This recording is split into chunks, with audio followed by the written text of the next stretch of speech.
coming to meet me, Mr. Curtis. You're welcome. I have some really important Is this stuff. water for me? Yeah, go for it. Thank you. I have some really important things that I want to talk to you about. I really want to get them in. I know you only have 30 minutes, and I only have about 45 minutes. Let's do it. So, yeah, let's get this done. I'm thinking of at least 3 kids. I've been looking over their progress the last couple weeks. Joe, John, and Pat, who are all in your classroom. Mm-hmm.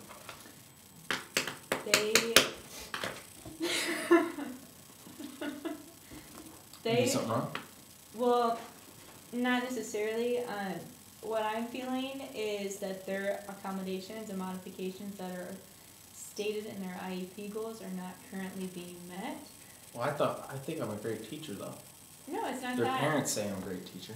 Do you think I'm not a good teacher? What I'm feeling is that we need to be more collaborative and work together to make sure that we are meeting these needs in your classroom. And that's what you feel, or is that what the whole special education? Because these students are on your caseload, correct? Yes, they are on my caseload, as well as in your general education classroom. So I think, I'm not saying you're a bad teacher or anything. I just think we need to work together to figure out a plan for them, because right now what I've seen is that the accommodations and modifications are not being met in your room. I've had this type of situation happen every year. It doesn't seem to be productive. How are we going to? Well, what I can do is I can work with, I'd like to develop a plan to work with you on, What kind of plan are we thinking? Like a written plan, a type plan? Yep, maybe like us working together on writing lessons. That way we're ensuring that, you know, the needs of your students.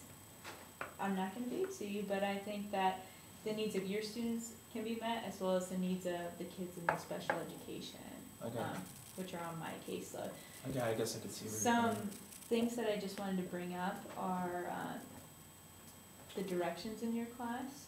I know that how you give directions is just kind of, you don't normally write them down, which is totally fine. The one thing I wanted to talk to you about that is some of the kids. I give them a sheet.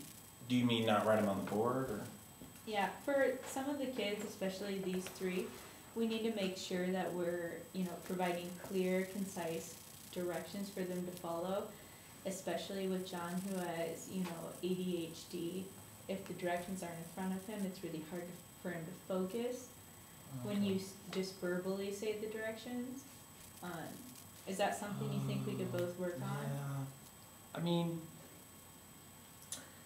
I think it's something that we could work on. I just don't know exactly how we're going to go about it. Like, for instance, when I teach science, I give them a sheet, and Joe is always lost, and I don't understand why, because every single one of the students, as I told at the beginning of the year, has a sheet that has the directions on it. It's in big print, it's easy to read. All they have to do is read those directions, and they know what they need to do for that assignment. I am trying to incorporate in a more independent type style in the class, because I know from the 4th grade to the 5th grade, they're going to be challenged next year in the 5th grade, and they're going to start to have more homework, and then once they get to middle school.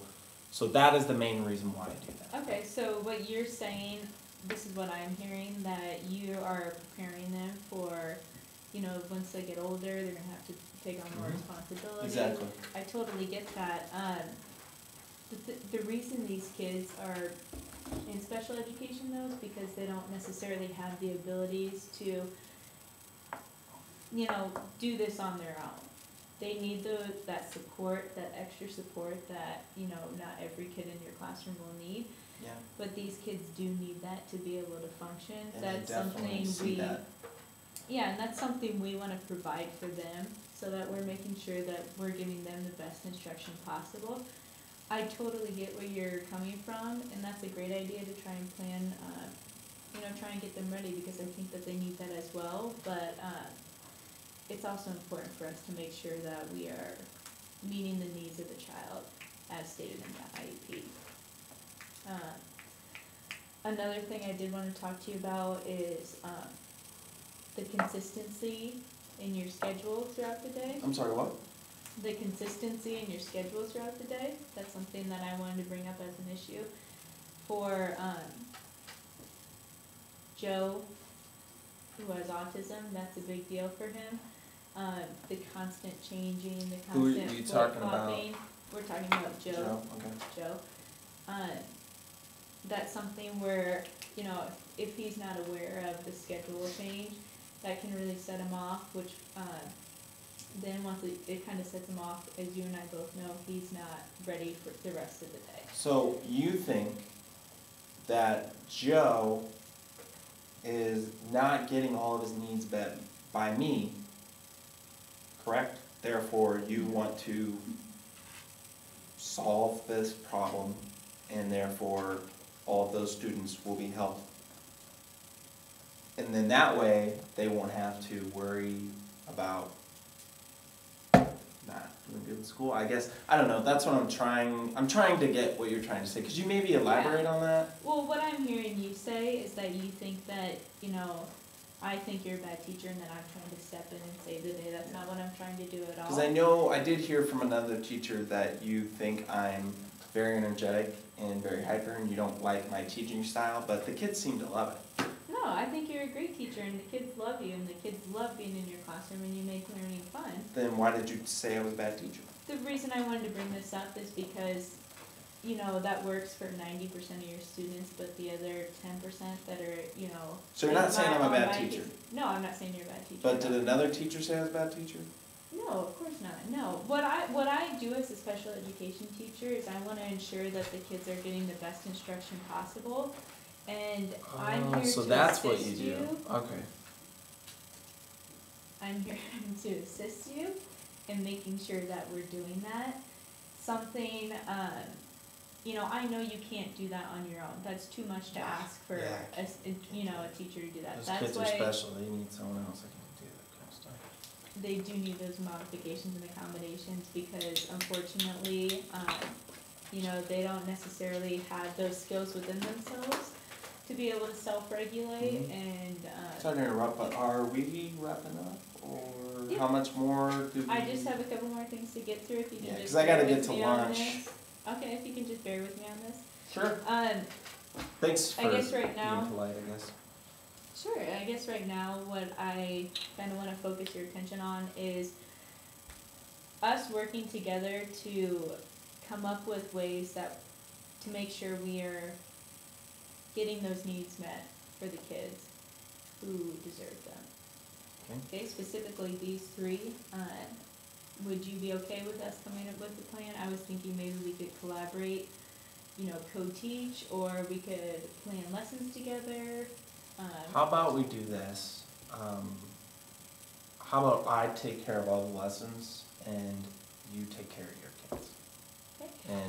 And your kids stay in your That's classroom? currently what we've been doing though, and it's not working. I know we've tried to kind of do this in the past a little bit, to make sure that, you know, directions are being written down, that, you know, John is prescribed. Their grades seem to be doing okay though. Yeah, but, you know, that's not necessarily, grades aren't necessarily a reflection of how well they're, how Learning. successful they're being and how well I guess they're I learning. can see where you're coming from. Something that, Good point. I mean, right now the current situation isn't working because maybe in your class they're getting good grades, but according to their benchmarks and their goals and their the things in their IPs, they're currently not meeting them right now. Okay. And I think we need to take that next So step. you're saying that next step needs to happen today. Yep, in Okay. the general education room. Okay, so And I let's. think that we can work together to do that. Let's do this. You've convinced me. I'm sorry for being rude to you. Let's get going. Okay, no, I just want you to know that we're on the same page and I want to help you. Okay. And I don't want to put all this burden on you. That's why I'm coming to you. Just to make it easier for me on those guys. Yeah. On the So, what would you say about co-teaching? Would you be open to that? We can try it. Let's do I know co-teaching. you've never tried it before. Let's try it once, but if I have heard that it is successful. Specifically, I'm thinking since all Would the you three- like to co-teach? Yeah, I would love to co-teach with you. Maybe what about in math, since all three of these kids have math goals? That would be okay, except there's one problem. I usually cut math class early so I can work with the higher students in Okay. more advanced math. So maybe what we could do is have, maybe kind of do a co-teaching style where you're in one, like I don't know, could you explain a co-teaching style that we could use, or? Yeah, basically we could team teach, I kind of felt like. Is pairing another one, is that? Yeah, we could do that. Parallel, I know I learned this in a class in college, I just can't remember. Yeah, basically I think the best way to meet all the needs of our students would be to team teach. That way, you can do what, you usually do, then I can help reach that gap for the kids that aren't necessarily getting it. I can, phrase things in different terms so that they understand it, and then maybe we can break apart and I can work with, the kids in my class, and you can work with those higher needs and we can So, set together kids. co-teaching is the solution to the problem. Well, hopefully that'll be one solution. Boom. Boom. Another thing that I was hoping would be to kind of plan lessons together. Would you be willing to do that? Yes. How about we do this? Can we meet on, because I really have to go in a couple minutes, but I really do appreciate this meeting. Can we plan on meeting to co-teach and plan our lessons together, starting, are you free Thursday afternoon at 4th period? Yeah, that'll work. I Yeah. really do want to get this done though, because right now this is the most important thing for me. Sure. I know that you're going to lunch. If you could just take maybe 5 or 10 minutes out of your lunchtime, that would be great, because right now, we're not meeting the needs of this student, and to me that's the most important thing, that we get this settled and done, because I How don't about we see do another this? time. I'll go to that we lunch and I will come back. I'll cut lunch early because I promised my wife I would meet her, and I'll come back and say 30 minutes, and you'll still be on your break, and then we'll cover this. Is that all right? That's fine, as long as we get this done. I wanna make sure that we really get this done. Sure, and get this I finished. totally agree. So, is that all right? Okay, so right now we're planning on co-teaching together and maybe planning our lessons together. Do you have any other ideas or questions? Well, we definitely need to focus on math on planning, and then as far as co-teaching, I really need some help with general science, because I feel like those kids are just Okay, in great. the clouds. So can we do that? Yeah, that sounds great. Awesome. All right, thanks. All right, Today was thanks very so productive. much. I will be back in 30 minutes, Okay. and we'll hash this out for another 20, 30 minutes, and then we'll both be back teaching in classes for the rest of the day, okay? Okay, sounds All right, good. thanks. We got a lot accomplished. All right, have a good Thanks. day.